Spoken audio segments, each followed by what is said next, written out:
I mean, it looks amazing. See how clear the paint is in the sunlight? This looks amazing. Not a swirl anywhere. Oh, look at this, guys. Holy cow. It's game time and I'm up one.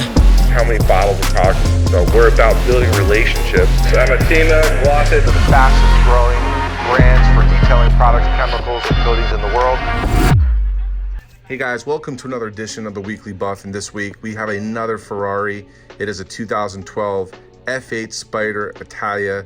This is one fantastic car. We've had a lot of Ferraris the last few months, and this customer found us on YouTube, was super excited. In fact, he was here at 7:15 in the morning. We opened it up at 8 o'clock, and when he came in, he said, I want to get this thing dialed in and protect it. It had some micro scratches and just some light paint imperfections. Paint correction was needed. But we're off to get started here with a glossed bath. We're going to be using our foam cannon with our gloss shampoo, and then we're going to decontaminate the finish before we start the detail process. But we first have to figure out our pattern product combination. Josh is pulling the car now, and it's time to get started.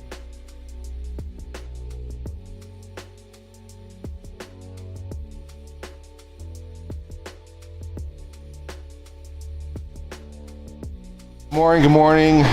Glossy family, Glossy fans, Glossy installers. With Josh right now, we got a 2012 Ferrari 458 Italia. It's in here for correction and coating. And the boss just dropped the buffer on the floor.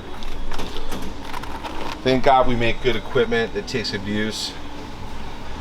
So we're using the scan grip lights right now to take a look at the paint and figure out what's the pattern product combination going to be. Yeah. So we're trying to figure out now. Ferraris have very, I don't know, hard paint sometimes, I guess. I don't know, if you have Jared kind of messes figuring out some stuff too. So you're going to show them, is this a breakfast of champions? Yep. Monster Energy. So Yep. pretty soon you'll be bouncing off the walls. Yep. We'll work this on.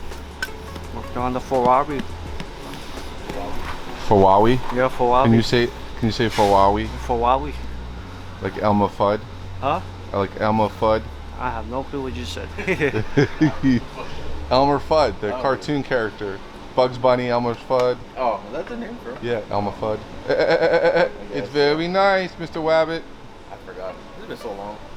So guys, we're just trying to loosen up before we start the day. We got a busy day. We got a Model S behind us, a black Raptor. The Raptor's got coating and PPF bumper on the Tesla. And we wanted to share another Ferrari in the shop with you. This customer here, he is a pilot. He flies an F-14, which will be going out to his hangar and checking it out after we're done. And he flies Gulfstream Citation. Pretty interesting guy. He found us on YouTube, brought the car in, was super excited, was here before we even opened, and said, I want the glossy treatment. Yep. Came to the right place. So we're gonna get started, guys. We'll share here shortly the pattern product combination. Stay tuned.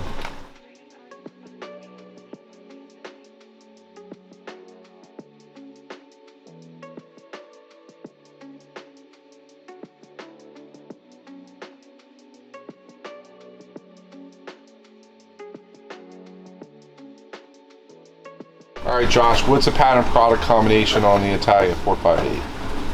On the tops, we are using 800 wool, 2000 microfiber, and 2000 with our orange foam pad. So we're doing a three-step process, not a Just on the two-step tops. process. On the tops. Yeah, the Why? sides. What's going on with the tops? They're a little more beat up. They got a little more scratches. The deeper stuff more than anything else. So it's kind of helping us. But on the sides, I'm only doing 2000 and microfiber with 3000 and foam. So two-step on the sides. Cool. As you guys can see, they're getting incredible results. We got LED lights everywhere on the paint, and we'll be showing you guys a before and after here in the video, so stay tuned. All right, so the most important foundation to a great coating, it's in the prep. As you can see the before and after here, it's hard to tell with the lighting, but if you follow the beam of light, you can see the light imperfections in the before and then the after. This pad and product combination was super important. We used a combination of our 800 and a foam pad and a wool pad. Some areas required a lot more attention when you used our EVO 12, which is a nice machine because it comes with a 3-inch backing plate to get into those hard and contoured areas that are hard to polish. and it's important for a car like this to be polished correctly. Ferrari is finished. Now it's time for ceramic. We're gonna put some good in the car. All right, guys, now it's time, as Junior says, to get started with our ceramic coating. This customer chose our DIY. It's a graphene component coating combined with an SiO2 resin of high quality. There's a ton of solids in it, which equals viscosity or build to the finish. What's gonna give it years of protection. It acts like a candy-like shell, and it's easy to clean and maintain, but the most important part is the way it makes the paint pop. I mean, you gotta take a look at this red. This is the first layer of coating that Junior is actually applying and removing. Now we're on to ceramic coating the wheels with our EVO Pro wheel and caliper coating. This is a fantastic coating and easy to maintain. This is Daniel. He's on loan right now from Industry Auto Collision, and Kyle's boss came back. Papa Kyle came by to see if he's doing a good job. Yo, you wanna buy some man punch? Some what? Man punch. What's that? What is that? It's for men. It's for your butt crack sweat. Oh my God. I'm looking for investors, so remember Big Black Boykin. You guys are crazy. So the finish on this looks absolutely fabulous. What do you think of the finish on here, Daniel? It's amazing. It's jealous. It's jealousy. It looks like fresh paint, right? I wish I could do it to mine, you know? You could, but you need to put paint on your car I need first. to put paint first.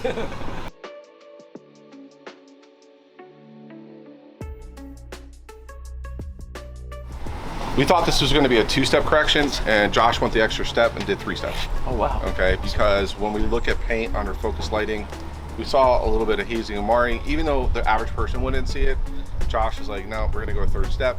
And we put 2 coats of the graphene coating on here, but what really sets it off is we waited for it to cure overnight, and then we topped it with our Pro Bodyguard, which is like a really slick top coating. It's really slick, okay? Wow. I mean, it looks amazing. See how clear the paint is in the sunlight? This looks amazing. Yeah.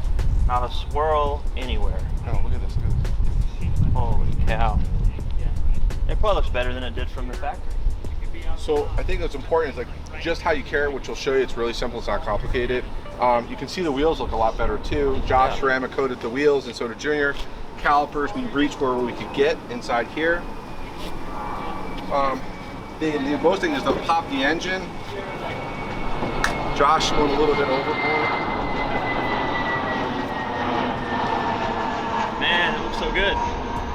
Yeah, that was all oxidized and Cleaned up all the metal particles, like the throttle bodies on the air intakes, and then we went and conditioned and everything if you see in social media. But this is a water base; it's not flammable, so it's good, and it doesn't attract grease.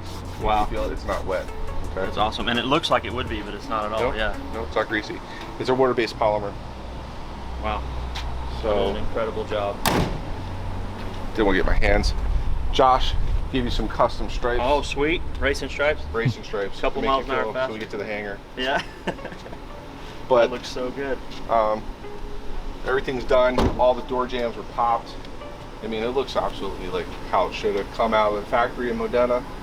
But for being the year it is, it looks spectacular. It's 10 years old. 10 years old, and it looks like a brand new Ferrari. Now, the correct car, because Ferrari made different reds, and I believe, is this Corsa red or Russo red? I don't know, and I should know that. Right, so it's either Russo or Corso. So guys, if you know the answer to the question for this car, we can look at the paint code. Yeah. Leave a comment in the box below. I can look at the window sticker. I still have it. So now we're going to tell the weekly Buff fans, we got a treat for you guys. We're gonna do something a little bit different. In fact, let me introduce our customer. Go ahead and tell them, everybody, who you are, what you do. Hi, my name's Jared, and I'm a professional pilot by trade. I mainly fly corporate jets, the corporate style jets for private owners of Like like a G500, Gulfstream, G550. 650. Yeah, I would fly Phenom 300, Citation, stuff like that. But my expertise is aerobatics and warbirds, and we have a treat. Should we say what it is? No, don't give Okay. away. Guys, this is We a have a totally different weekly Buff. You really got to watch this video to the end. Don't skip the parts with the little chapters at the bottom, because what he's about to show you guys is gonna blow you away. It might You're gonna really blow love it. me and you away, Yeah, right? yeah, it has the capability of doing that. So guys, stay tuned. We're going to go and hope you guys enjoy this video of the process. At the end, you gotta watch the whole video to see what Yeah. we're gonna show you. And it'll be the fastest thing that's ever been featured on this. Oh shit, did you guys hear that? So guys, stay tuned.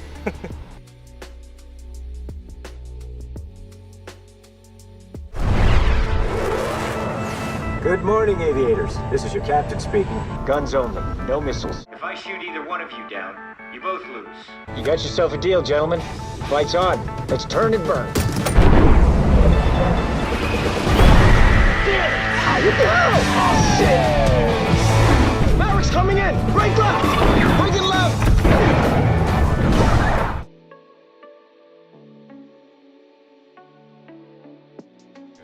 Hey guys, this is Rich. We're out in Henderson, Nevada with, what's your nickname? Tile. Tile, how did you get that name? Some Air Force A-10 pilots gave it to me.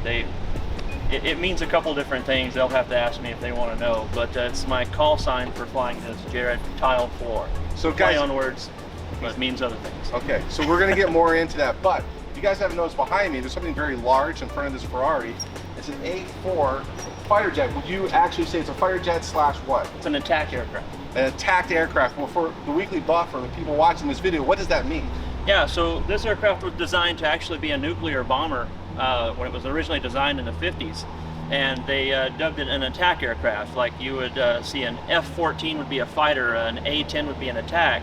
The FA-18 is a fighter attack. Well, this is an attack aircraft by original design. So here's my question, Yeah. how fast is it? It will go 1.3 times the speed of sound. We usually fly around about 700 miles an hour or so. So he personally flies this plane, and where do you fly? Do different shows? We do air shows. The main thing is to keep the history alive. That's really what the purpose of this aircraft is. We have the builder here that maintains it for us, and we keep the history alive. We honor the Vietnam vets. You know, this came about during the Korean War, Vietnam vets, and then it's been in the military, the United States Marines and the Navy, for a very long time, from the late 50s all the way to 2003 before they retired them. So you guys, we thought this would be interesting to share with you. We're gonna try to show you the cockpit inside. As you can see, it's a two-seater. So you have a main pilot and a co-pilot. So explain Yep. how that works. Yeah, so there was trainer versions and forward air controller versions of this airplane. So, you know, the instructor would be in the back seat and the student would be in the front. Or if they were in war and they were behind enemy lines, they needed an air traffic controller or someone controlling where the fighters and bombers were going to go. They would actually use one of these, and they would have a pilot up front, and they would have a controller in the back. And that's what they would use these for in war, as well as the single seats were bombers. You know what stands out to me is the tag. You always see in the movie when they do the eject, the yellow thing above their head. Exactly. One goose couldn't grab it, right? Yeah. And then when he did and they ejected, he hit his head. So Yeah. look at that yellow strap, because that's for real, right? That's functional. Yeah, Right? it would work, yeah. So fortunately, you've never had to use that, right? No, Okay. never had to use it. I bailed out of some planes, but only because I wanted to. So guys, you can hear the jets and the noise in the background. We're in an airport, and we finished the 458 Italian. I mean, look how stunning or cool this looks, parked next to the A4. I mean, you couldn't get a more epic video or shot of this, right? Awesome. It's pretty Beautiful. cool. So the question is, should we do a next weekly buff with the 4858 on the airstrip and see who can beat who before he takes off? I'm sure there's no way we would get in trouble for that. I don't think so, because this is a private airport. So guys, We'll see we're what we gonna can jump. We're gonna jump in the cockpit. I'm gonna climb up, or you're gonna climb up, Yep. and we're gonna kind of take a look. So let's do it. All right, so we'll start with the front. This probe right here, which is not on all types of aircraft, it's in. You have it's to a speak military- louder too. All right, it's a military fixture, but most all Navy aircraft have it, and some Air Force aircraft have it. But it's a refueling probe for air-to-air refueling. So these aircraft, once they transitioned into jets, I'd say in the 50s and 60s, they don't have a lot of range. And so the only way to accomplish their mission was to take off, tank up in the air, do their mission, often tank at the return of the mission, and then come back. How far would range typically be on this plane if they're flying at like say 600-700 miles an hour? How far could they fly? It's not very far. An actual combat radius, I think, is about 600 or 700 miles. Yeah. Tops. Yeah. Tops. And then you start loading it up with bombs, means you're carrying a little less fuel. Gotcha. So you couldn't even do that. All right, let's go around. Tell us about the wingspan and just how this thing, when it. So okay, where are we on? Yep, we're rolling. All right, so the wingspan on the A4 is particularly short compared to aircraft of its type, and that sort of could go on to another point. But speaking of its overall size, I believe it's about 32 feet. Its actual total wingspan, and that was so that it wouldn't have to have folding wings on a carrier. Cool. And so that's unusual. Most aircraft of this era had a folding wing, which meant the wing would say be 50 feet or 45 feet, and it would fold somewhere in the center. This does not fold, and therefore it didn't need an entire hydraulic system, which kept the weight down low. Pretty cool. The other thing that the wing is kind of cool, it's got these slats, which are aerodynamic. So they ride on 3 rails. This is not a system that was used in most modern aircraft. They are hydraulically actuated usually. And it's probably, am I right? Maybe the only one I can think of. Other than outside of the Sabreliner. Yeah. So it's a pretty unusual thing for a modern contemporary fighter to have these. They usually are actuated, again, more weight. So these things operate simply by aerodynamics. You don't turn them on or off, you just fly the airplane, they do what they need to do. Pretty cool. Let's go to the rear. Sure. That's where the jet engine is. Well, the jet engine's actually in the middle. In the middle? The jet engine, this is, again, not a modern aircraft with computers that help you fly it. So it's configured and built much like an older plane in that the center of gravity, center of weight, has to be sort of over the wing. So most of your modern aircraft are tail heavy and computers help the pilot keep them flying. This does not have any of that, so the engine's right over the center of the airplane so that it's like a teeter-totter. It's balanced. All the heavy weight is in the center, and then it's balanced out. It's kind of like a tailpipe. It's kind of like a woman, right? You only see the tail. Exactly. And so from about here to there is a big stovepipe, and that just the exhaust from the jet is starting here and running out a pipe that's insulated. So do we say that we were gonna start this up? I think. Yeah, it's going to run today. That's our plan. All right, can we turn it on? Yeah, all right. We'll have to pull it out. That's fine. But some more fun facts about this airplane while we're here is this thing weighs about 10,500 pounds empty, thanks to a lot of stuff that they did in the restoration. It's 2,000 pounds lighter than the military version of it, basically. And it has 9,300 pounds of thrust. So it's almost a 1-to-1, not quite, but it's a very powerful airplane. Max takeoff weight's 24,500 pounds. Which means it literally can carry more bombs and fuel and everything on the wing than it weighs. Wow, so that's pretty cool. Pretty buff little jet, I guess. It is. I like this. So we're gonna go around to the turbine, right? Yep. So here's where the way up there. Yeah. Wow. Here's where the aft noise comes out. Yep. And this thing, it has so much suction coming into the intakes that even the front has a howl. I guess you would call it a notorious howl, maybe. You can hear it. If you know A4s, you'd know what it sounds like. Pretty cool. All right, and then the number 518, how did we pick that? How did that come to be? Was that the original number when it flew? It's like a serial number. They call it bureau numbers in the Navy. 158518 was its bureau number. And they often use the last 3. And that's why our social media is Skyhawk 518, because it's an A4 Skyhawk. It's number 518. So guys, look in the comment description below. You'll see if you guys want to follow this plane and social media, because they take it to air shows. Go ahead and follow. Check this out. This is a little remote control robot, and this thing is strong enough to move this huge plane. How much does this plane weigh? Right now it's at about 11,000 pounds or so. How much? 11,000 pounds. 11,000 pounds. And you got a little joystick there, and it's a little robot. And watch, it's moving this whole plane, guys. Look at this.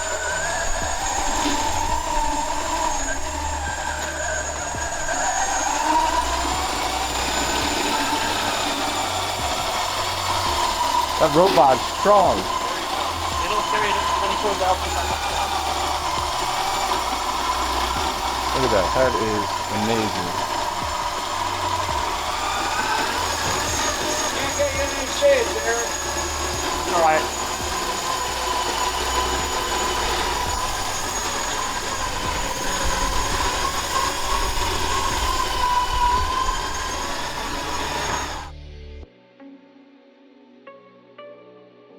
So guys, this is a mini turbine that they use to start the plane, because the plane doesn't have a starter on it, and you need this to wind up the big jet engine to turn over.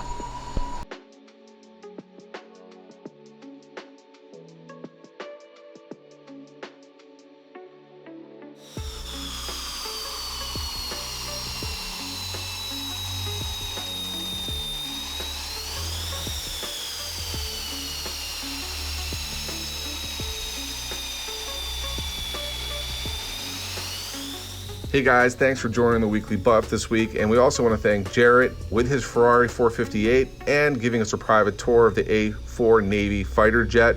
I feel like I was in the Top Gun movie, not really, but hopefully I'll get an opportunity to jump in this jet. He says he's going to give me a ride, and you guys will have to stay tuned. There might be part 2. Be sure to ring the bell, leave a comment, and show some love to these guys for this private tour of this A4 fighter jet. We'll see you next week.